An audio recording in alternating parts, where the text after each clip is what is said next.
what I love is underground music. Yeah.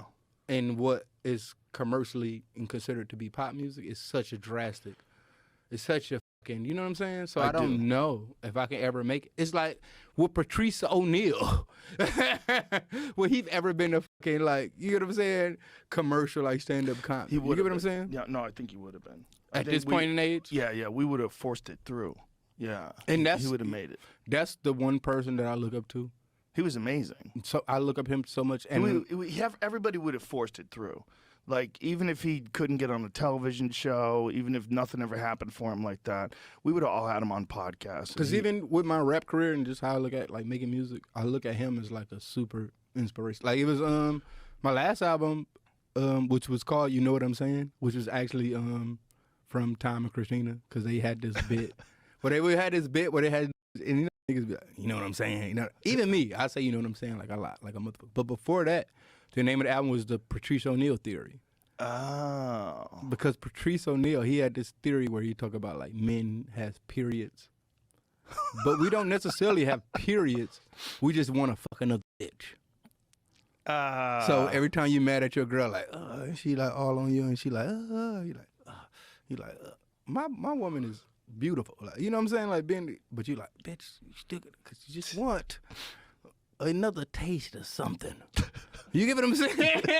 And when you get that, like it's to the point where if you've been so faithful for so long, you're like, I'll fuck a homeless bitch on the corner at this point. You get what I'm saying? But if I did that, it's gonna make me love you so much more. Like, I won't have this attitude with you, this whole attitude I got with you. You think, well, you're like, why are you so bad? Why are you acting like this? Because I need some new pussy. And that's all that is. But the Patrice O'Neal theory. That's the Patrice O'Neal theory. He had a lot of great theories. But I would say, listen, I'm going to say this because I love my girl at home. I know she probably listens to this. I love you, baby. But no, I'm out of that. I don't have that. My dick don't get hurt that like that no more. I'm 40 years old. It's like, come on, this motherfucker has been burnt out. They've been hitting this motherfucker.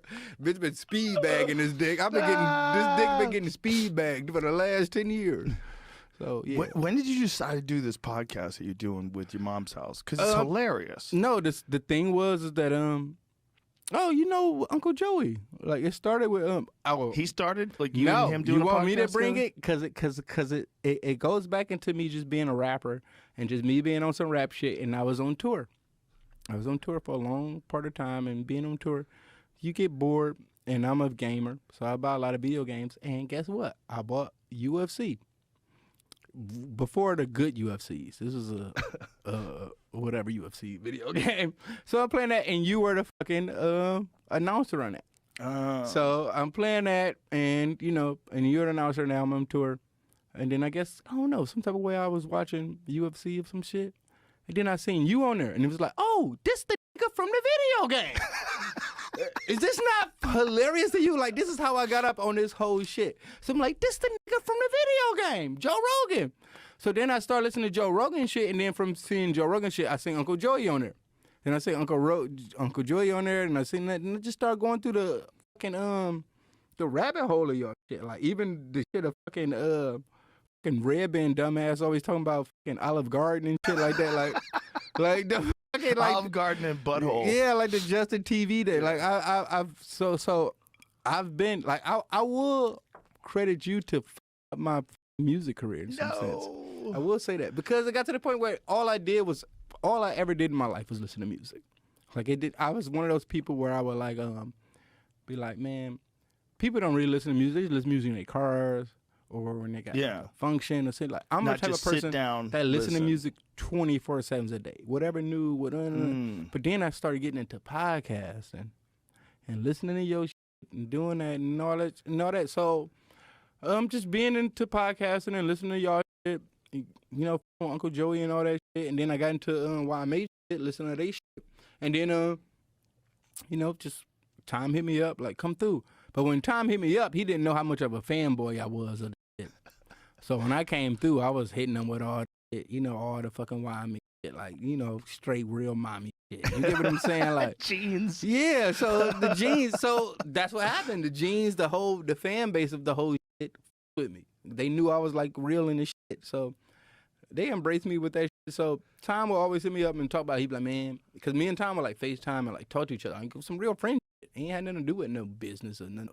And Tom was like, man, you should do a podcast. I'm telling you, you'll be good at doing podcasts. I'm glad he told you that. And this and that. But my whole shit with him, and I was like, man, no.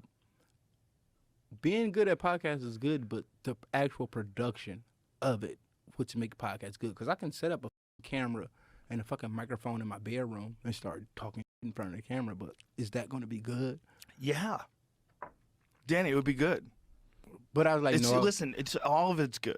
It just captures you. It's nice to have great production, and the way they do it at your mom's house is awesome. You have like a real professional studio. I went over there and visited. Yeah. It's beautiful. The whole setup is beautiful. But that's my whole shit. I was like, I'm not going to do it unless it's like that. But you could do it on FaceTime. It doesn't matter. I know, but It doesn't matter. You're just good at it. You because you're a fan of podcasts for so long. I think you're probably talking back in your head. Yeah, like it got to be big. It got to be like it got to look professional. It can't be. Yeah. It can't.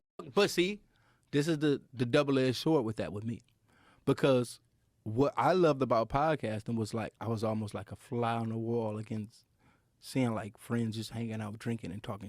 Right. And now when you watch podcasting, it's so fucking overproduced. I heard that these is writing scripts now. No.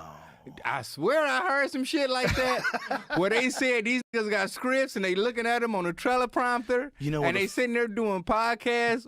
They doing scripted podcasts.